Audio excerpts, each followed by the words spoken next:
Hey, what's up guys? Wes here, back again with another PS5 news and information video, and today we're going to be talking about a new patent that is continued that suggests that the PS5 is going to eliminate loading times in games.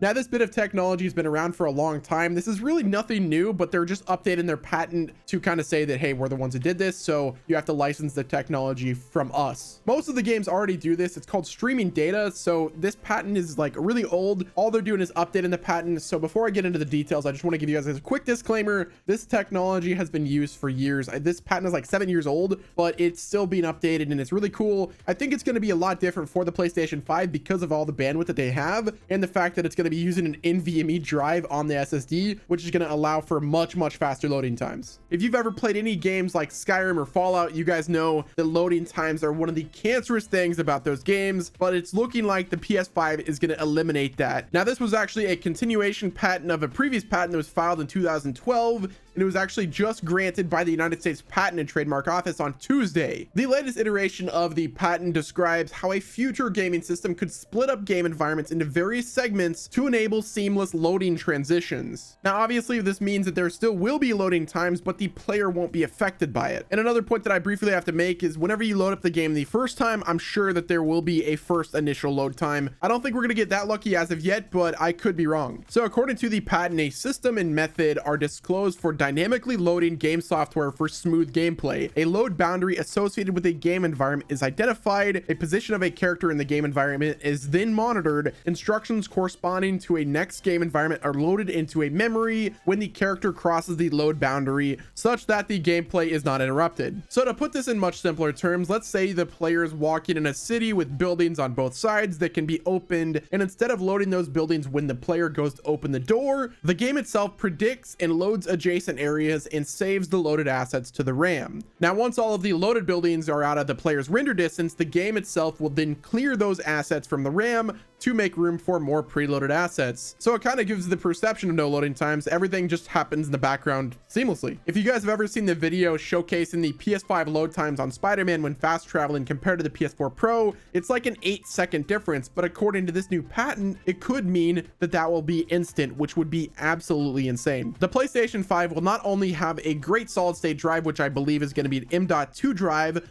but it'll also have GDDR6 memory, which will make reading, writing, and editing of game data on the console much faster than ever before, which makes it more and more likely that the PS5 could launch with this new technique and make loading screens the thing of the past, which, as a huge fan of Skyrim and Fallout I am, this right here will be huge. A variation of this technique has been used by other games in the past, for instance, Red Dead Redemption 2, which eliminated mid-game loading screens. But at the end of the day, it's all up to the developers to actually implement these techniques. Just because the tech is there doesn't mean developers will use it. So it could be that only some games will have no loading screens and other games will. I think it's safe to say that all of the PlayStation first-party titles will utilize this technique, but I'm a little bit hesitant to think all of the games will, especially when games like Elder Scrolls 6 are going to be still using the creation engine, which, if you aren't aware, is a garbage piece of software that needs to be deleted from the face of the earth immediately. Also, just because something like this is patented doesn't mean this is a huge blow for the Xbox, Scarlett, or Microsoft themselves. They're probably just going to use the same techniques that they've been using for a while for data streaming. This is not new stuff, guys. This is just an updated patent. I don't really understand why people are freaking out about it right now, because this stuff has been used for years and years and years. This is not new information. But if this piece of data streaming is much better than the current methods, I'm almost positive that Sony will license this tech to companies like Nintendo, Microsoft, and other game developers that are third party, which would give Sony another opportunity to create some passive income. Or what Microsoft and Nintendo could do is to simply create better tech. We know Nintendo is really good at creating no loading times or having minimal loading times. They have proven time and time again in the past with the GameCube and the N64, and I'm sure Microsoft will do the same exact thing. So unless this technology is like groundbreaking, never before seen data streaming, then I'm sure everybody's going to be fine, but I just don't think that's the case. Now, it is worth mentioning that almost every generation generation of consoles claims that they have eliminated loading times, but they never do. Like, I remember they said the same thing about the PS3 and PS4, and here we are still today, loading times still plague gaming. What I find really funny is the N64 and GameCube never had really an issue with loading times, so it's almost as if we keep going backwards. Now, obviously that's not the case. The reason the N64 didn't have load times was because of the way the games were developed, and it's because they used cartridges, and the GameCube is because they used discs that were smaller and they could be read much faster. Either way, I hope this technology is better than their previous efforts, but we won't know until the console's actually released or we get videos showcasing it. One thing is for sure, if Sony forces every game developer to use this technology, the PlayStation 5 will be in a good position to take over the next generation of consoles. Xbox should be worried about this, and I hope they develop or use similar tech in their first party titles. And if they don't, it'll be yet another thing that the PlayStation has that the Xbox doesn't, but I guess we'll see. I'm just excited about both consoles. I can't wait to see what PlayStation 5 and Xbox Scarlett have to offer, and next year cannot come soon enough. That's going to wrap it up with this video, guys. If you want to stay up to date with all things regarding the next gen consoles, the PlayStation 5 and the Xbox Scarlett, and of course the Nintendo Switch Mini and Pro,